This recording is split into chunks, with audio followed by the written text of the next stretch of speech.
दोस्तों, अब तक आपने यूनिवर्स की कई वीडियो, डॉक्यूमेंट्री और मूवी देखी होगी। दिन में आप अंतरिक्ष में घूमते हुए सितारों को देखते होंगे। लेकिन क्या होगा अगर हम आपको बताएं कि अब तक असली अंतरिक्ष को आपने देखा ही नहीं है?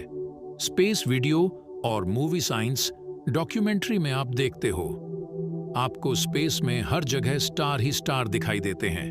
उनके चारों तरफ यूनिवर्स में अलग अलग नज़ारे देखकर काफी अच्छा लगता है। लेकिन दोस्तों, ऐसा ही स्पेस असल में दिखता ही नहीं। आज हम आपको बताने वाले हैं कि स्पेस असल में कैसा दिखाई देता है, जिसे देखने के बाद आप पागल भी हो सकते हैं। आज तक आपको यह जानकारी कहीं भी नहीं दी गई है, तो जानने के लिए यह वीडियो पूरा जरूर देखें। दोस्तों, ब्रह्मांड सदा से मनुष्य की जिज्ञासा का विषय रहा है। रात को दिखने वाले चांद तारे सदा उसके मन में कुतूहल जगाते रहे हैं कि आखिर पृथ्वी से ऊपर की दुनिया में क्या है, वहां जीवन की संभावना है या नहीं। इसी कुतूहलवश मनुष्य ने ब्रह्मांड को खंगालने की कोशिश की। जैसे जैसे विज्ञान उन्नत होता गया, ब्रह्मांड के रहस्यों को खोलने की उसकी जिज्ञासा भी बढ़ती गई। उसने अंतरिक्ष यान भेजने शुरू किए, अंतरिक्ष की तस्वीरें इकट्ठा करनी शुरू की। इसी क्रम में एक के बाद एक ताकतवर दूरबीनें और कैमरे बने ताकि दूसरे ग्रहों का बारीकी से अध्ययन किया जा सके। इसी प्रयास की नई कड़ी के रूप में जेम्स वेब दूरबीन का निर्माण हुआ है, जिसने ब्रह्मांड की अद्भुत तस्वीरें ली हैं। ब्रह्मांड के रहस्यों को खोलने के इन्हीं प्रयासों पर प्रकाश डाल रहे हैं। हमारी पृथ्वी के चारों ओर अनंत अंतरिक्ष यानी ब्रह्मांड है। दिन के समय सूर्य के प्रकाशीय तेज में यह हमें हल्का नीला या आसमानी दिखाई देता है, इसीलिए इसे हम आसमान कहते हैं। पर रात में इसी आकाश में हमें चंद्रमा समेत असंख्य झिलमिलाते दीप्तिमान तारे दिखाई देते हैं। तब मन में प्रश्न उठते हैं कि आखिर ये चलायमान तारे या पिंड हैं क्या? ये कैसे बने हैं? ये इतने रहस्यमयी क्यों हैं? ज्ञान से परे आदिम मनुष्य भी इनकी थाह लेने में लगा रहा है। यह मनुष्य जब कुछ झात नहीं कर पाया, तो उसने सूर्य और चंद्रमा को दिन और रात या उजाले और अंधकार का रहस्यमयी कारण मानकर नमन करना शुरू कर दिया। ये पूजा या प्रार्थना नहीं थी, लेकिन प्रकृति के प्रदेयों के प्रति कृतज्ञ भाव अवश्य था। कालांतर में वैदिक ऋषियों ने इसे खंगाला और चित्रों और मूर्तियों के रूप में हजारों साल पहले अभिव्यक्त भी कर दिया। भौतिकी के आधुनिक वैज्ञानिक पिछले 400 साल से इसे खंगालने में लगे हैं। 14 अरब साल पहले अस्तित्व में आए इस ब्रह्मांड का विस्तार कई हजार योजन या किलोमीटर है। इस अनंत आकार में ग्रह, नक्षत्र, तारे, मंदाकिनियां समाई हुई हैं। वास्तविकता तो यह है कि उनकी सही गिनती किसी को भी मालूम नहीं है। इसलिए वैज्ञानिक और विज्ञान शिक्षकों को एक बार यह भ्रम हो सकता है कि उन्होंने अंतरिक्ष के बारे में बहुत कुछ जान लिया है।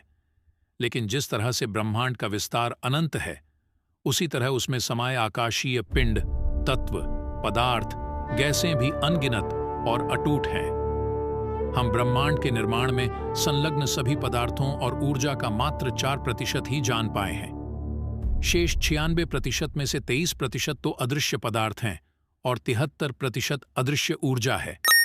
जेम्स वेब कैमरे और हबल स्पेस दूरबीन से लिए गए रंगीन चित्रों से अंतरिक्ष के लगभग वही चित्र सामने आए हैं। ये अतीत यानी बीते हुए कल के हैं, क्योंकि दूरदर्शी कैमरों के लेंस में जो चित्र कैद हुए हैं, उन्हें आकाशगंगा या मंदाकिनी से दूरबीन तक आने में 8 करोड़ प्रकाश वर्ष यानी 4.6 अरब वर्ष का सफर तय करना पड़ा है।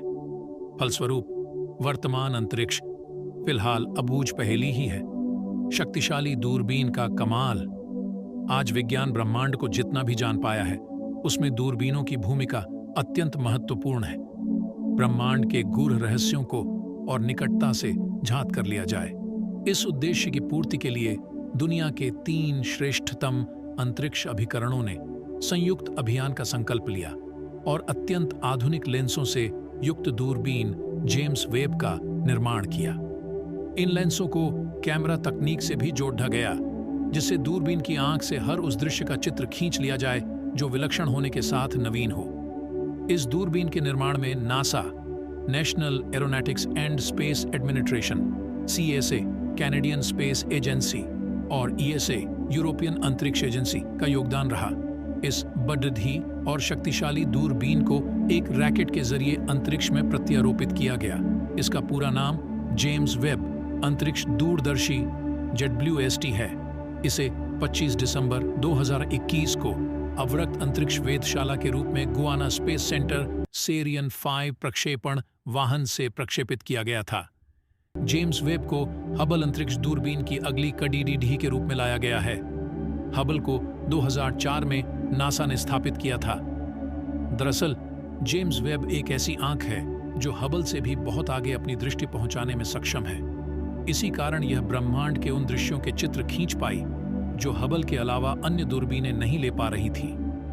नासा के प्रशासक जेम्स एडविन वेब ने इस दूरबीन के निर्माण में अहम भूमिका निभाई थी, इसलिए उनके नाम पर इसका नामकरण किया गया। इस दूरबीन की स्थापना की पृष्ठभूमि में 4 उद्देश्यों को पूरा करना है। पहला, बिग बैंग के पश्चात ब्रह्मांड में बनी सबसे पहली आकाशगंगा और सबसे पहले अस्तित्व में आए तारे को तलाशना। दूसरे, आकाशगंगाओं का गठन और उनके विकास का अध्ययन करना। तीसरे, तारों के गठन और ग्रहीय प्रणालियों को समझना। और चौथा, जीवन की उत्पत्ति के आधारभूत तत्वों को ज्ञात करना। जगत और जीव की उत्पत्ति के रहस्य को अब तक पश्चिमी विद्वान दृश्य प्रकाश के माध्यम से जानने की कोशिश में थे, लेकिन जेम्स वेब के निर्माण की पृष्ठभूमि का मुख्य लक्ष्य अवरक्त यानी अदृश्य प्रकाश या पदार्थ को जानना भी है, क्योंकि इनकी उत्पत्ति के कारणों को अवरक्त प्रकाश के माध्यम से कहीं अधिक प्रभावी ढंग से झांत किया जा सकता है। इसी अवरक्त प्रकाश को भारतीय दर्शन में अदृश्य पदार्थ कहा गया है, जिसे समस्त चेतन और अचेतन में चेतना का आधार माना गया है। ब्रह्मांड के ग्रह असंख्य चमकती दमकती मंदाकिनियों के बीच एक छोटा सा पीतांबर ओढ़ेत रहने वाला तारा है, सूर्य। इसी के चारों ओर नीली हरी पृथ्वी परिक्रमा करती रहती है। सूर्य का जन्म करीब 5 अरब साल पहले हुआ। इसके जन्म के कारक चक्कर लगाती गैसों के बादल और सौर निहारिकाएं हैं।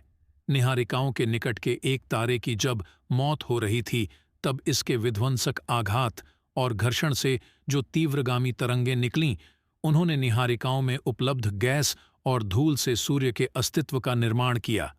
निहारिकाओं की गैसें और धूल से सूर्य के बनने की प्रक्रिया से जो अपशिष्ट बचे, उन्हें सूर्य के चारों ओर एक वलय अर्थात घेरा बना लिया।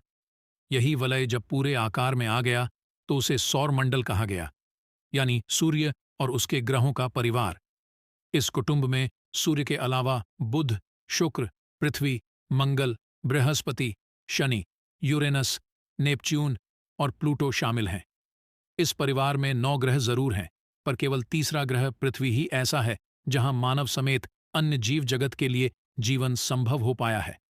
पृथ्वी पर जीवन इसलिए संभव हो पाया क्योंकि यह शुक्र की तरह सूर्य के इतने समीप नहीं है कि जल उबलकर भाप बन जाए, और न ही मंगल की तरह इतनी दूर है कि पानी जमकर बर्फ में परिवर्तित हो जाए। द्रव्य रूप में पानी एक ऐसा तरल पदार्थ है जिसके घोल में ज्यादातर वस्तुएं विलय हो जाती हैं।